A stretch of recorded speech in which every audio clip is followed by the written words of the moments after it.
ತರಲು ಇಚ್ಛಿಸುತ್ತೇವೆ. ಹಾಗೂ ಈ KKM ಎಂಬ ಸಂಸ್ಥೆಯನ್ನು ನಾನು ನಿಮಗೆ ಪರಿಚಯಪಡಿಸಬೇಕಾಗಿಲ್ಲ.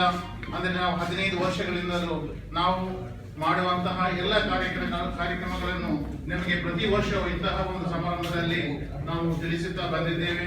ಹಾಗೂ ನಾವು ನಿಮ್ಮೊಂದಿಗೆ ಯಾವತ್ತೂ ಎಲ್ಲ ಸಮಯದಲ್ಲೂ ಕೂಡ ನಿಮ್ಮ ಸಂಪರ್ಕದಲ್ಲಿ ಕೂಡ ನಾವಿದ್ದೇವೆ.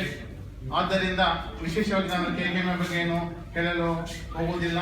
ಕಾರಣ ಮುಂದೆ ಬರುವಂತಹ ಸೆಷನ್ನಲ್ಲಿ ಪ್ರೆಸೆಂಟೇಷನ್ ಮೂಲಕ ನಾವು ಮಾಡಿರತಕ್ಕಂತಹ ಎಲ್ಲ ಕಾರ್ಯಗಳ ಹಾಗೂ ನಾವು ಸಂಗ್ರಹಿಸಿದಂತಹ ನಿಧಿಯ ಬಗ್ಗೆಯೂ ನಾವು ಮಾಡಿದ ಕಾರ್ಯಗಳ ಬಗ್ಗೆಯೂ ವಿವರವಾಗಿ ಪ್ರೆಸೆಂಟೇಷನ್ ಮೂಲಕ ನಿಮಗೆ ತಿಳಿಸಲಿದ್ದೇವೆ.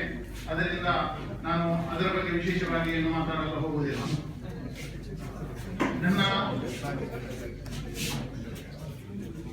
ನನ್ನ ಈ ಸ್ವಾಗತ ಭಾಷಣಕ್ಕೆ ನಾನು ಪ್ರಾರಂಭಿಸಿದ ನಮ್ಮ ಇಲ್ಲಿಗೆ ಆಗಮಿಸಿದ